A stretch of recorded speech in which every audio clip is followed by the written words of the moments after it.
Few genres of film like to catch an audience off guard as much as the world of horror. So much of this murky corner of cinema is made up of shocks, surprises, and veering left when viewers were adamant things were heading right. While such twists and game-changing revelations are often seen during a movie's final act, at times it's the opening moments of films which shake things up. With that in mind, I'm Andrew from What Culture Horror, and here are horror movie scenes that changed everything. Halloween Resurrection. Despite Halloween H20 bringing fresh life to the franchise, that life was brutally extinguished with Halloween Resurrection 4 years later. And while the forehead-slapping lasting memory of that 2002 picture is Busta Rhymes laying down some kung fu moves on Michael Myers, the opening scene of Resurrection absolutely altered the entire franchise. Of course, that opening saw Haddonfield's infamous shape shockingly kill off the institutionalized Laurie Strode, stabbing Laurie and dropping her to her death from the top of Grace Anderson Sanitarium. With that, one of the most iconic and popular protagonists in horror history was removed from the Halloween chessboard, as Resurrection instead focused on placing some fame-hungry young adults in the Myers house. So bad was the response to Halloween Resurrection, it brought the franchise to a crashing halt before Rob Zombie rebooted the series in 2007. Slumber Party Massacre 2. The original Slumber Party Massacre featured a drill-wielding middle-aged man as its killer, but that film's 1987 follow-up changes things vastly. As Slumber Party Massacre 2 opens up, we're reintroduced to Courtney, one of the survivors of the prior movie, and quickly have her friendship group established. Where the major change comes in this opening sequence is that, bizarrely, the killer of the first feature is being resurrected as a young, handsome, leather-adorned greaser whose drill is attached to the head of his guitar. That's not the only landscape-shifting change of Slumber Party Massacre 2 though, for it doesn't take long for our greaser to burst out into song as this sequel oddly becomes a pseudo-musical. Yeah, Slumber Party Massacre 2 is quite a departure from its predecessor, and so much of that change is laid out in the sequel's opening few minutes. Happy Death Day.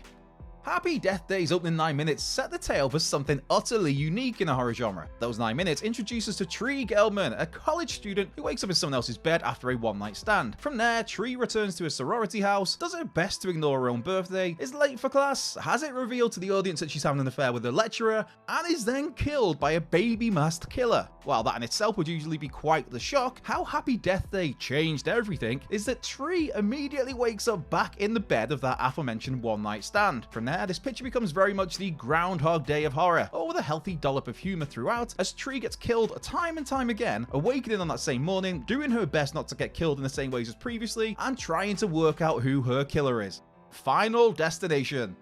The opening sequence of Final Destination changed horror in that it introduced audiences to a concept that would spawn a 5-movie franchise. Of course, that concept was an opening scene where a tragic disaster takes place, numerous people lose their lives, and it's revealed what we've just seen is merely a premonition from one of our central characters. From there, this character manages to stop themselves and certain others from being a part of this disaster, and these survivors are then stalked by the Grim Reaper for having cheated death. As for the opening scene that introduced us to this staple of the Final Destination series, it's the mid-air explosion of Volley Airlines Flight 180, as seen in the premonition by Devon Sawa's Alex Browning. For those who Alex managed to stop on this flight, they're killed in ways that mildly mimic elements of their deaths from this premonition, something else which also became a theme of the franchise.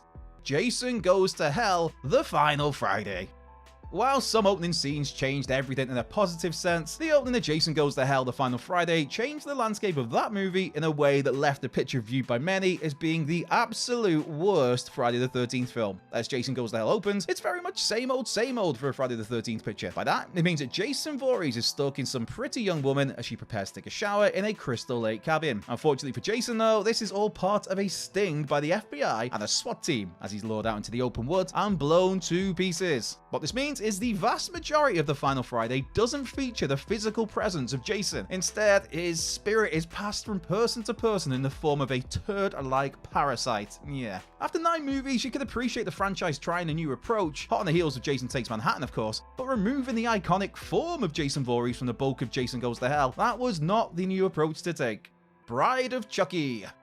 For the first 3 films, the sole villain of the Child's Play series was Charles Lee Ray, aka Chucky. However, the 4th movie in the series, Ronnie Yu's Bride of Chucky, used its opening scene to introduce audiences to a second antagonist in the form of Jennifer Tilly's Tiffany Valentine. In the time since then, Tiffany, and Tilly playing herself, has gone on to become a hugely popular character, being a key figure in Bride's Seed of Chucky follow-up, having a fun cameo in Curse of Chucky, returning fully for Cult of Chucky, and being part of the impressive ensemble that makes up the fantastic Chucky TV series. series. That Bride of Chucky opening scene sees Tiff, who is of course the ex-lover of Charles E. Ray, gain possession of Chucky's remains and rebuild the nefarious good guy doll. Before long, she herself is murdered, by Chucky of course, and has her spirit trapped in its own doll, and both the Tiffany doll and Tilly playing a skewed version of herself have been magnificent additions to the Child's Play franchise. Last Girl Standing.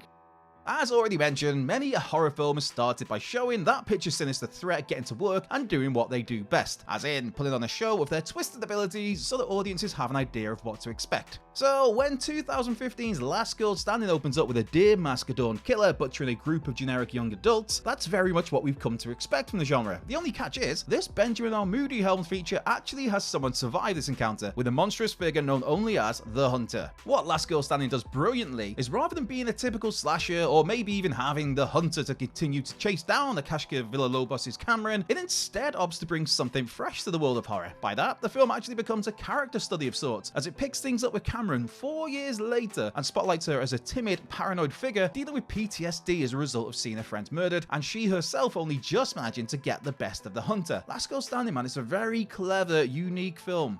A Nightmare on Elm Street 4, The Dream Master.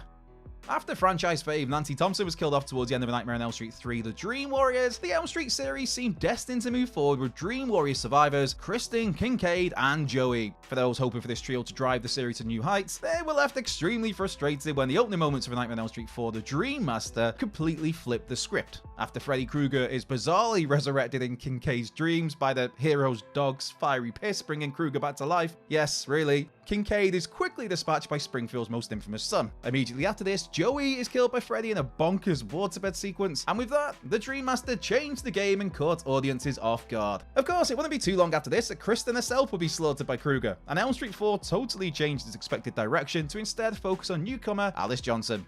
3 from Hell. The opening of Rob Zombie's 3 from Hell changed the course of the film and the dynamic of the entire Firefly clan. Tragically though, this wasn't a creative choice by Zombie, but a decision forced upon him by the poor health of Sid Haig. In Zombie's 3 Firefly films, Haig of course played maniacal clown Captain Spaulding. Despite Spaulding, Baby and Otis all seemingly being fatally gunned down in the explosive, Freebird-infused finale of The Devil's Rejects, the writer-director resurrected that trio for 3 from Hell 14 years later. While the troublesome 3 were intended to be the focus of this threequel, things had to be changed once filming began. Due to the deteriorating health of Sid, the Spaulding character was written out of 3 from Hell in the film's opening moments, with him killed off via lethal injection after the Fireflies had spent the time since The Devil's Rejects incarcerated. To continue with the three-pronged attack that worked so well on its predecessor, 3 from Hell then introduced Foxy Coltrane, the half-brother of Otis, to fill the movie's Captain Spaulding void. Tragically, Sid Haig would pass away just 5 days after 3 from Hell's release. An absolute legend and so very missed. Scream. Few horror movies changed the literal face of the genre as much as Wes Craven's Scream did back in 1996. Yes, Psycho had shockingly killed off its main star earlier than expected way back in 1960, but Janet Leigh's Marion Crane at least made it until the 45-minute-ish mark of that film. For Scream, it took that concept, as in killing off your headline act, and turned the volume right up to 11. Of course, the opening of Scream brutally slaughtered Casey Becker as horror hounds were first introduced to Ghostface. A character getting killed in the first few moments of a horror film is fairly standard, as that sets the table and lets you know what to expect. What made Casey's demise so game-changing though is she was played by Drew Barrymore. And not just Drew Barrymore, but a Drew Barrymore who was front and center on all of the marketing material surrounding Scream's release. When looking at the rest of the cast of Scream, they were all relatively unknowns at that point. For instance, a few people may have known Neve Campbell for Party of Five or from The Craft, which released just earlier that year. David Arquette was likely best known for the Parenthood TV series, and Courtney Cox was only 2 years into her Friends run and not quite the huge star she'd later become. Scream was so heavily marketed around Drew Barrymore as the star, so the death of her character within the first 10 minutes, that was huge. It completely changed the dynamic of Scream and breathed new life into a horror genre that had long grown stale. Final Destination 5. Final Destination 5 is one of the better entries in the fairly steady Final Destination franchise, but what transformed a solid horror sequel into something truly memorable was its game-changing final scene. As Sam and Molly seemingly cheat death and board a plane to Paris, it's suddenly revealed that they boarded Volare Airlines Flight 180, as in the doomed flight from the start of the original Final Destination. Though audiences understandably assumed this film was set in the present, they'd actually watched a secret prequel set in the year 2000. And while it wasn't exactly a shock that Sam and Molly were claimed by death at Final Destination 5's end, looping back to the first one was a genuinely rattling rug pull. The House of the Devil. Ty West's terrific satanic panic throwback, The House of the Devil, sees student Sam take a babysitting job at a remote mansion, only to discover she's actually been ensnared in a grim ritual. At the film's end, the result of this ritual seemingly leaves Sam pregnant with the Antichrist. And so, in order to escape this fate, she shoots herself in the head. However, the ending reveals that she inexplicably survived, albeit while now in a coma.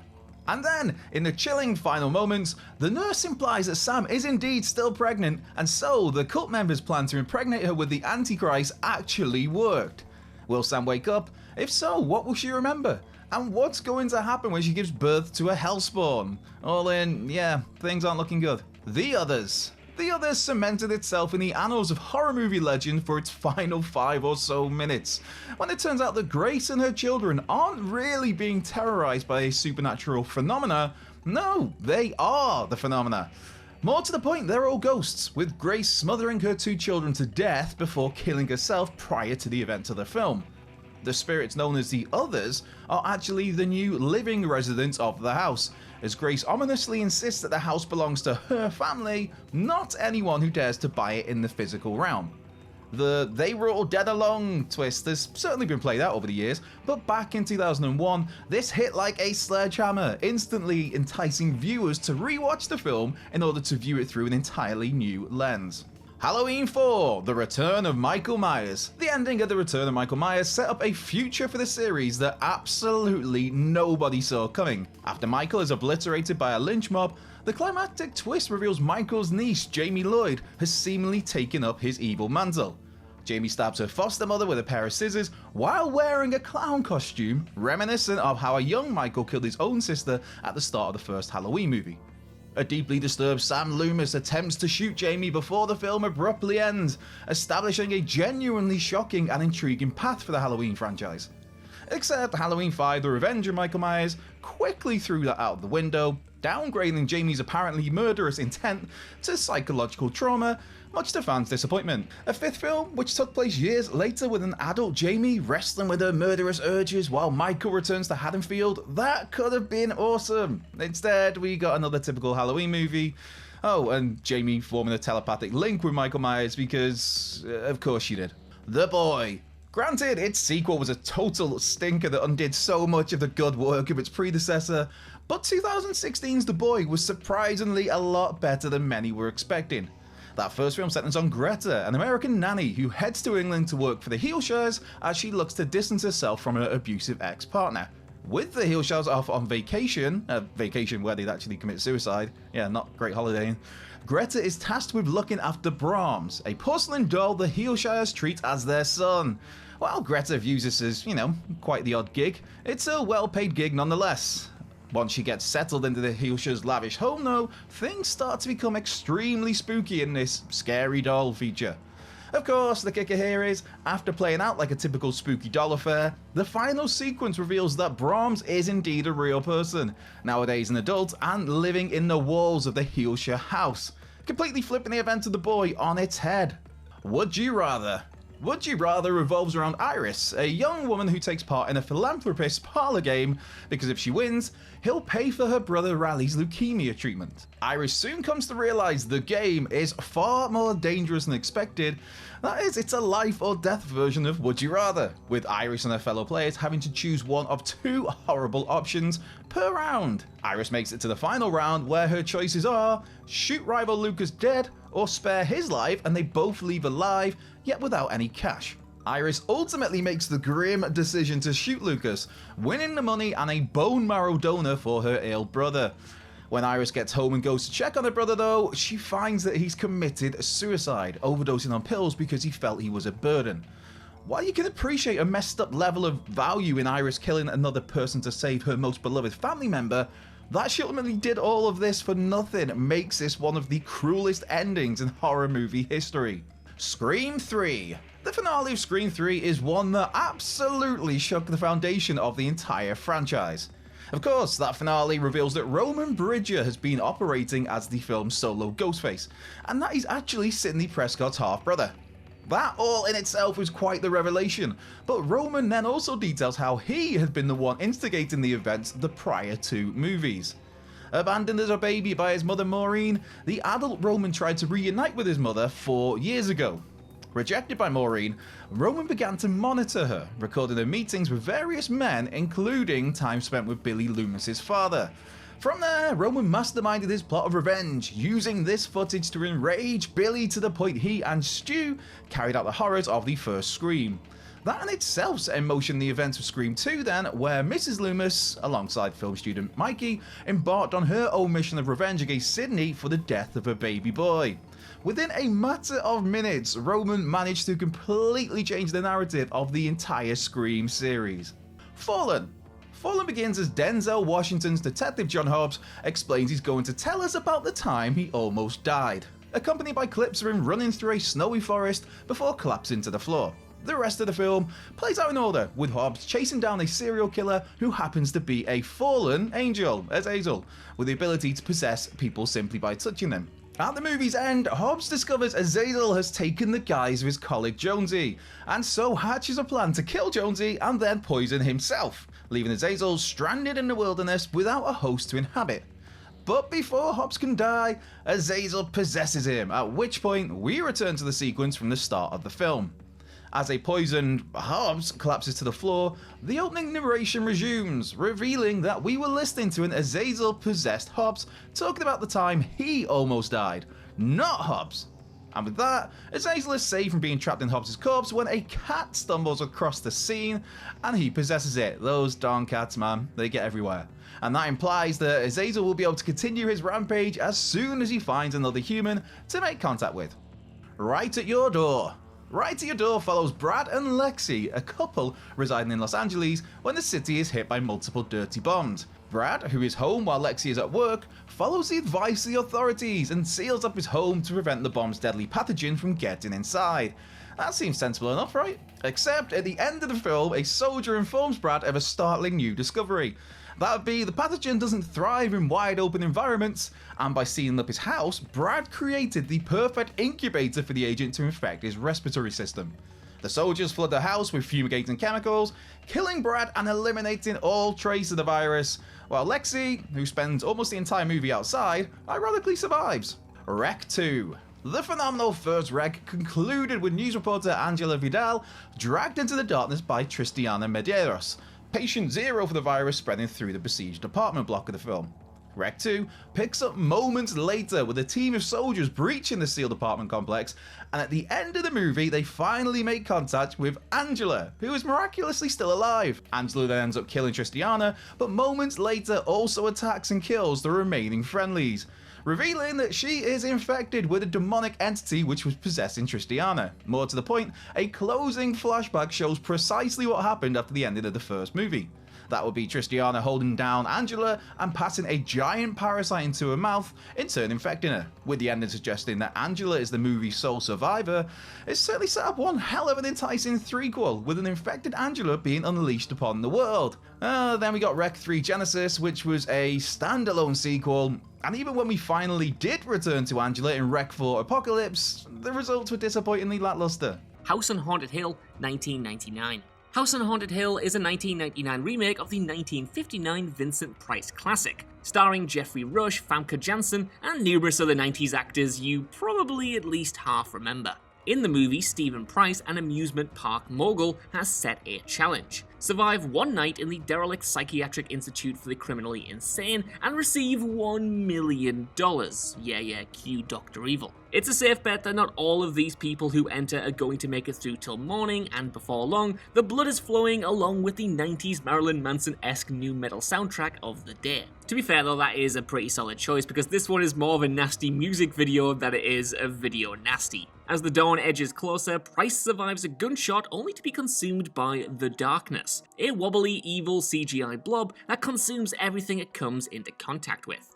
The remaining other players escape to freedom and the credits roll. Phew, the nightmare is over.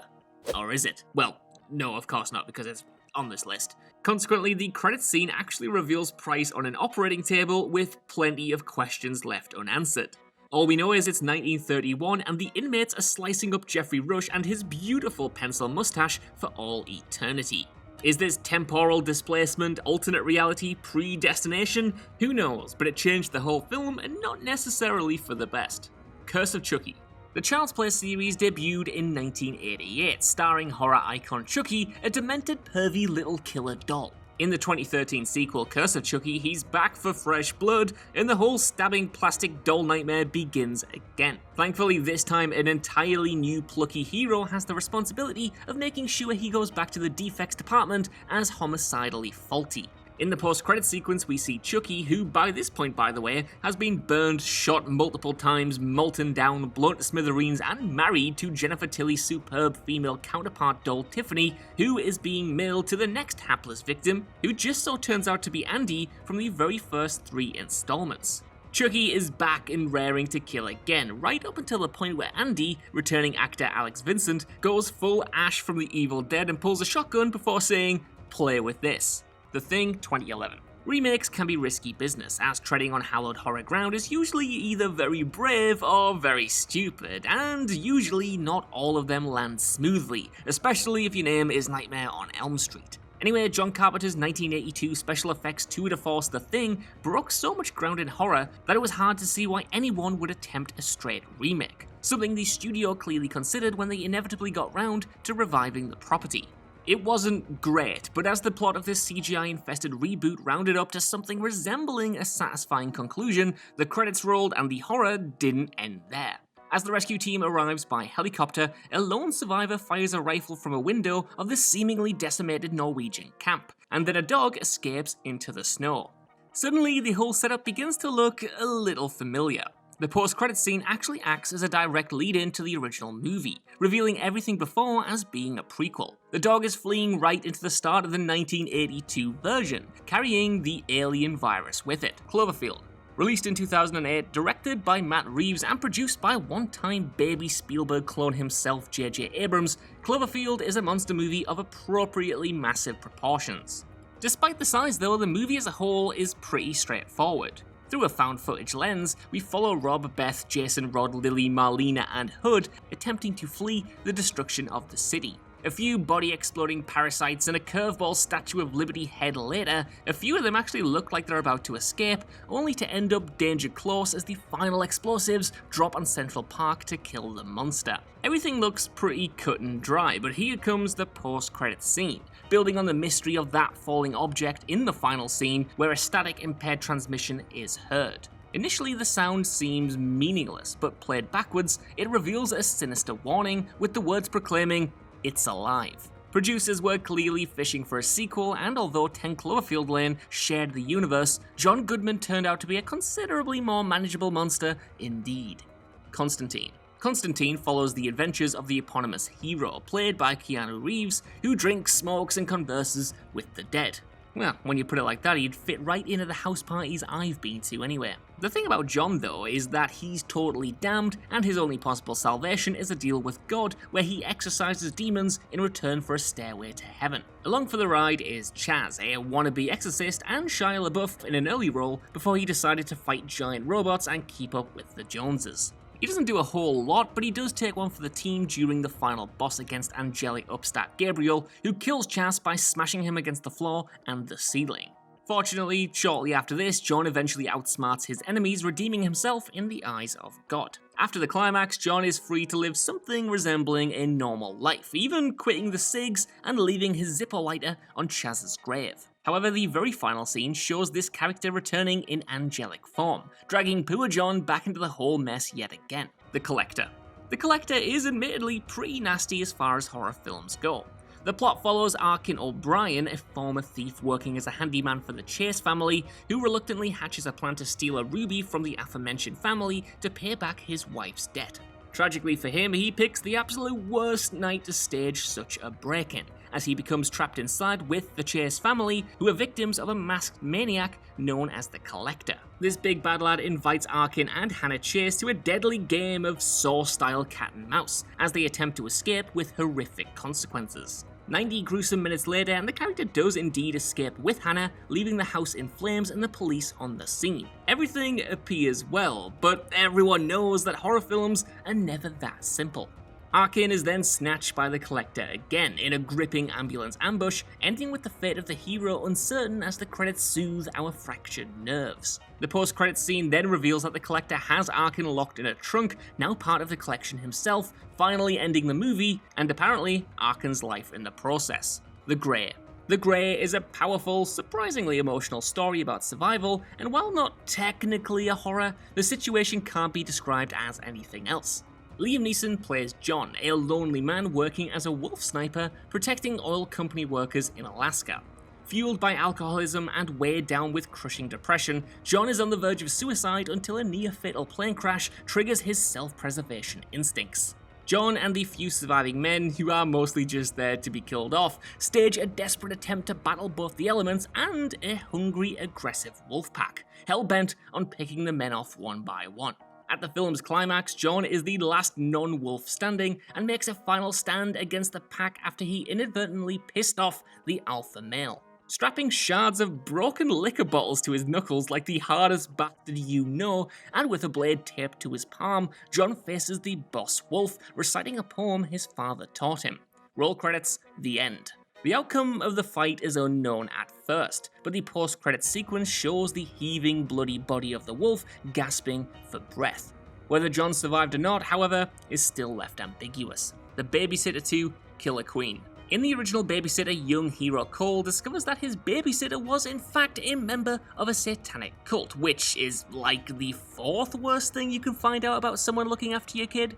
The result was a cheesy but appropriately gruesome young adult horror flick, ending with Cole finding a spine and emerging victorious against the forces of darkness, surviving for the sequel. Annoyingly for him though, so did B, the eponymous queen and deranged killer of this second movie, who seemingly signed the same Hollywood contract, and thus the Babysitter was back for more. When things take a predictable turn in part 2, all hell literally breaks loose yet again, and Cole realizes that B's satanic cult has been resurrected. However, things take an unexpected twist towards the end, and B ends up having a change of heart about her villainous plans, sacrificing herself after being surprisingly touched by the fumbling young love between young Cole and teen squeeze Phoebe. During the post-credits sequence, however, the sand on a beach blows away, revealing B's book of spells left intact. It's a classic stinger that sets up a sequel, and to be fair, that's surely not a bad thing for fans of this series. Sadako vs. Kiako.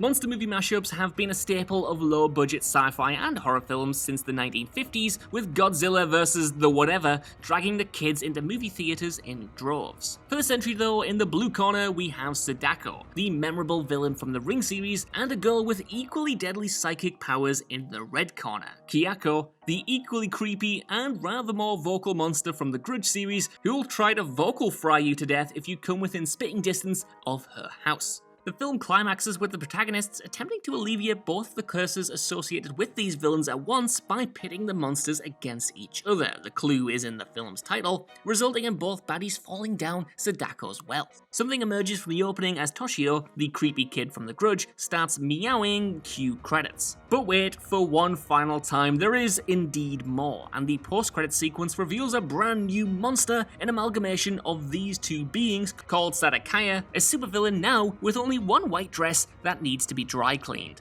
The fate of Yuri and the rest of the cast remains unclear, but rest assured, this will go on and on and on and on, and I am here for it because this was a surprisingly stellar horror flick.